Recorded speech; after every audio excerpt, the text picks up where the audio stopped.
ከሃርቡ ከተማ እንደዚሁም ከዳንግላና ምራዊ አካባቢዎች ታፍነው የታሰሩ ንጹሃን ሙስሊሞች ወደ ብር ሸለቆ የጦር ካምፕ እየተወሰዱ መሆኑ ታወቀ። ህወሓት መራሹ ቡድን በሙስሊሞች ላይ እየፈጸመ ያለውን በደልና እንግልት አጠናክሮ የቀጠለበት ሲሆን ያለምንም ጥፋት ከመኖሪያ ቤት፣ ከትምህርት ቤት፣ ከመስጂድና ከመንገድ ላይ ያፈሰ የያዛቸውን ንጹሃን ሙስሊሞች በእስር ቤት እያንገላታ መቆየቱ ሳያንሰው አሁን ደግሞ ወደ ጦር ካምፖች እየወሰደ እያሰቃያቸው እንደሚገኝ ታውቋል። ከአንድ ወር በፊት ለዚያራ ወደ ገርባ ከተማና ደጋን ሲሄዱ ከመንገድ ላይ ተይዘው ለእስር የበቁት የሃርቡ ከተማ ንጹሃን ሙስሊሞች ከፊሎቹ ከቀናት እስራት በኋላ የተለቀቁ ቢሆንም 8 ያክል ሙስሊሞች ግን እስካለፈው ሰኞ ድረስ በእስር ሲንገላቱ ቆይተው ሰኞ ምሽት ወደ ብር ሸለቆ የጦር ካምፕ መወሰዳቸው ነው የታወቀው። የሃርቡ ከተማ የቢቢኤን የዘወትር ዘጋቢዎቻችን በላኩት መረጃ እንደገለጹት ንጹሃን ሙስሊሞቹ ላለፈው አንድ ወር ከ10 ቀን በላይ በሃርቡ ከተማ ከዚያም በኮምቦልቻ ከተማ እንዲሁም በመጨረሻ ወደ ሰሜን ወሎ ወገል ጤና እስር ቤት ተወስደው ከፍተኛ እንግልትና ስቃይ ከተፈጸመባቸው በኋላ ባለፈው ሰኞ ምሽት 3 ሰዓት ላይ ወደ ብር ሸለቆ የጦር ካምፕ መወሰዳቸውን አስታውቀዋል።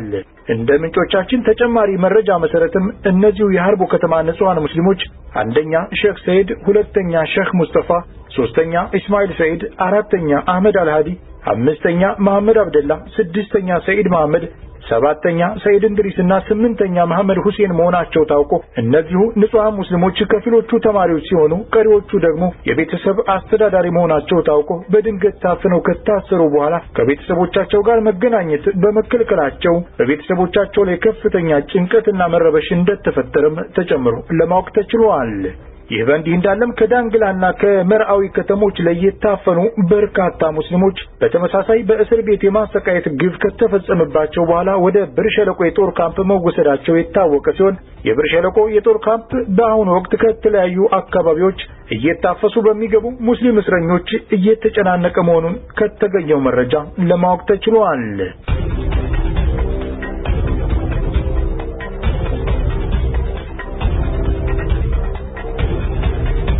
በቂሊንጦ እስር ቤት ውስጥ በሚገኙ ንጹሃን ሙስሊም ታሳሪዎች ላይ እየተፈጸመ ያለው ግፍና በደል ተጠናክሮ መቀጠሉ ታወቀ።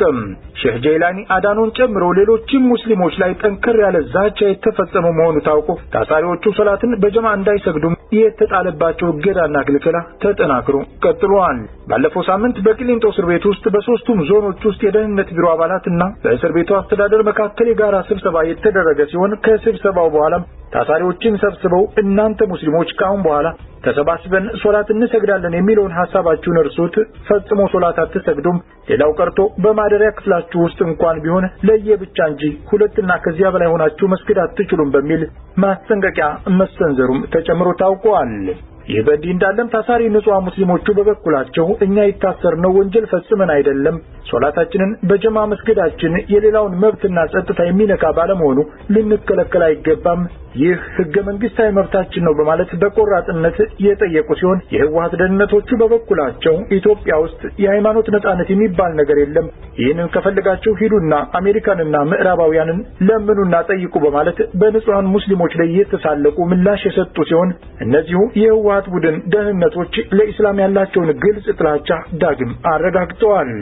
በተያያዘ መረጃም በታላቁ ዓሊም ሼህ ጀይላኒ አዳኖ ላይ ዛቻና ማስፈራሪያ የተፈጸመባቸው ሲሆን በዓሊማችን ላይ ዛቻና ማስፈራሪያው የተሰነዘረውም እስረኞችን የአላህን ቅዱስ ቃል ቁርአንን እያስተማርክ ነው በሚል እንደሆነም ለማወቅ ተችሏል።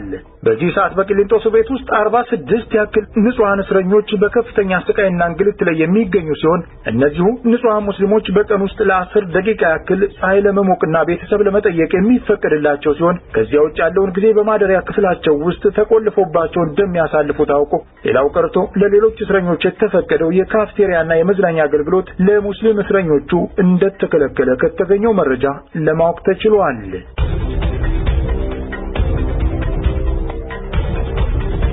አድማጮቻችን በእኔ በኩል ያስኳቸው አክባሮች እነዚህ ነበሩ። ቀሪ ሀገር ውስጥና የውጭ አክባሮችን ደግሞ ባልደረባችን አቡ ፊርዶስ ያስደምጣቸዋል። አሁንም በድጋሚ አብራችሁን ቆዩ።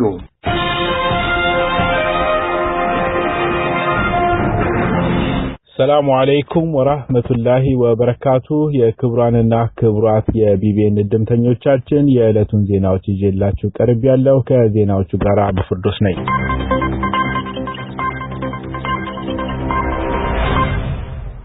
የኢትዮጵያ መንግስት ከግብጽ ምላሽ እንደሚፈልግ አስታወቀ። የኢትዮጵያ መንግስት የኢትዮጵያ ተቃዋሚዎችን በተመለከተ ከግብጽ ምላሽ እንደሚፈልግ አስታውቋል። ግብጽ የኢትዮጵያ ተቃዋሚዎችን ታስታጥቃለች ሲል በተደጋጋሚ ክስ የሚያቀርበው የኢትዮጵያ መንግስት ለዚህ ክስም የግብጽ መንግስት ምላሽ እንዲሰጠው እንደሚፈልግ ገልጿል። ሆኖም እስካሁን ድረስ ከግብጽ በኩል የተሰጠ ምላሽ አለመኖሩን ለማወቅ ተችሏል። የኢትዮጵያ መንግስት ውጭ ጉዳይ ሚኒስትር ዶክተር ወርቅነህ ገበየሁ አሻርቅ አልአውሳር ከተባለ የዜና አውታር ጋር ባደረጉት ቃለ ምልልስ ኢትዮጵያ ላቀረበችው ስሞታ ግብጽ ምላሽ እንድትሰጣት እንደሚፈልጉ ገልጸው ሆኖም እስካሁን ድረስ ከግብጽ መንግስት በኩል ምላሽ አለማግኘታቸውን ገልጸዋል። የኢትዮጵያ መንግስት በሀገር ውስጥ የሚነሳበትን ህዝባዊ ተቃውሞ በውጭ ኃይሎችና ሀገራት ላይ እንደሚያሳብብ የሚታወቅ ሲሆን በዚህ ረገድ በተደጋጋሚ ስሟ የሚነሳው ግብጽ መሆኗ ይታወቃል።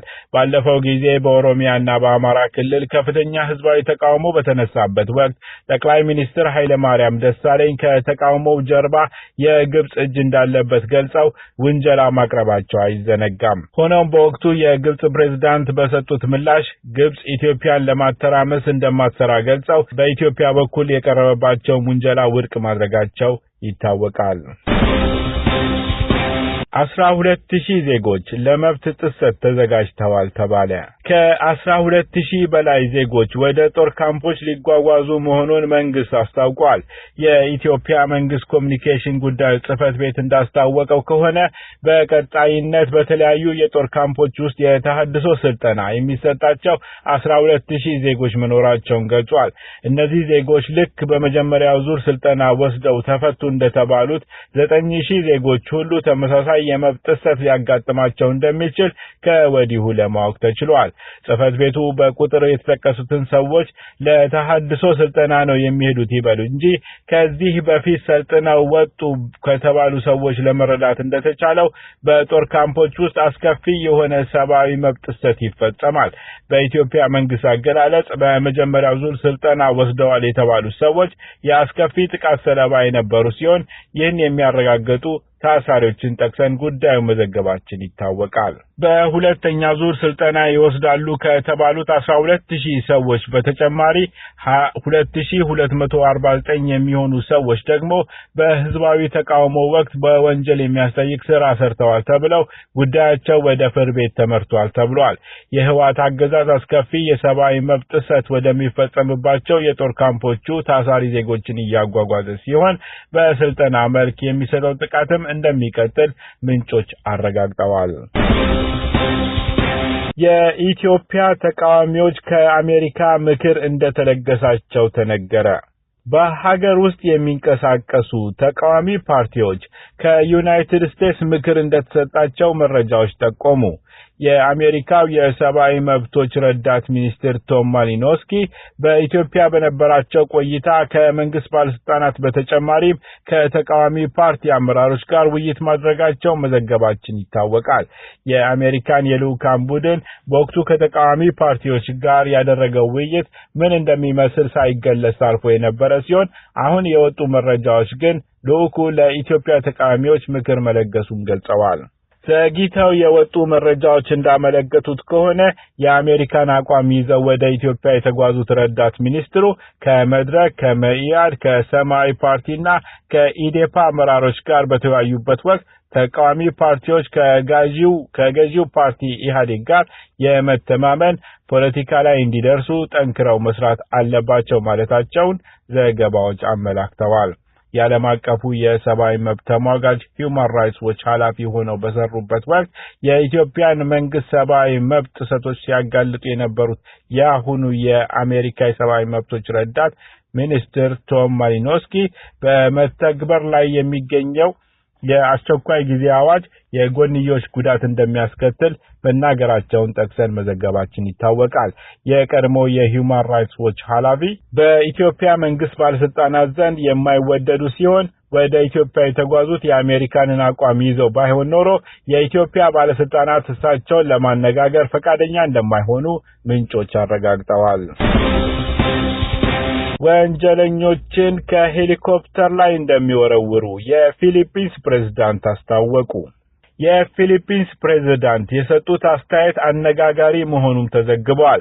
ፕሬዝዳንት ሮድሪጎ ዱተርቴ የሀገራቸውን ሀብት የሚበዘብሩ ባለስልጣናትን እቀጣለሁ ያሉበት መንገድ ለብዙዎች አግራሞትን የጫረ ሲሆን ፕሬዝዳንቱ የህዝብን ሀብት የመዘበረን ባለስልጣን ከሄሊኮፕተር ላይ ገፍትሬ ጥለዋለሁ ማለታቸውን ሮይተርስ ዘግቧል።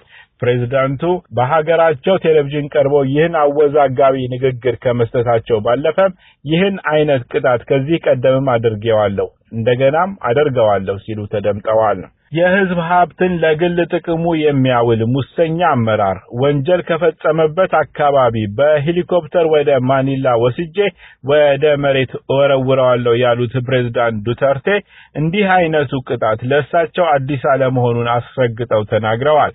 ከዚህ ቀደም ወንጀለኛ ያሏቸውን ሰዎች በገዛ እጃቸው መግደላቸውን ገልጸው የነበሩት የፊሊፒኑ ፕሬዝዳንት የጸረ አደንዛዥ እጽ ትግላቸው አሁንም መነጋገሪያ እንደሆነ ቀጥሏል። ፕሬዝዳንት ዱተርቴ በወንጀል የተጠረጠሩ ሰዎችን ራሳቸው መግደላቸው ከተናገሩ በኋላ የተለያዩ አስተያየቶች ሲሰነዘሩባቸው ቆይተዋል። ከሁሉም አስተያየት ግን የዓለም አቀፉ ፍርድ ቤት አቃቤ ሕግ በፕሬዝዳንቱ ላይ ያሰሙት አስተያየት ለየት ያለ ነበር። አቃቤ ሕጓ ፕሬዝዳንቱ በወንጀል የተጠረጠሩ ሰዎችን መግደላቸውን አምነዋል። ስለዚህም በዓለም አቀፍ ፍርድ ቤት ክስ ሊመሰረትባቸው ይገባል ሲሉ ተሟግተው ነበር። ሆኖም የትኛውም አይነት አስተያየት ያልበገራቸው ፕሬዝዳንት ዱተርቴ አሁን ደግሞ ወንጀለኞችን ከሄሊኮፕተር ላይ ወረውራለሁ ሲሉ ተደምጠዋል። ለዛሬ ያዝንላችሁ የዕለቱ ዜናዎች እስካሁኑ ነበሩ። ከቀሪ ፕሮግራሞቻችን ጋር አብራችሁ ቆዩ። ወሰላሙ አለይኩም ወራህመቱላሂ ወበረካቱ። ጠብቃት ሐበሻን የቢላልን ሀገር የነነጃሽን በዝነት አይን ህያት አንተው ያ ረሕማን የቢላልን ሀገር የነነጃሽን በዝነት አይን ህያት አንተው ያ ረሕማን ዓለም መሸጨለመች ምድሪቱ ደመናውም ከፋ ራደች ሰማይቱ ባህሩም ጠቆረ ረገፉ አበቦች ፀሐይቱም በረታች በሀበሻ ልጆች ኑሮ ልኳን አረ ከሰው ልጅ በላይ ኒዕማው ያነሰ ሲወርድ ከሰማይ ሕይወት ጠፋ ጊዜ እሬት ሆና አኺራ ተረስቶ ከዲን ሲኮን ኦና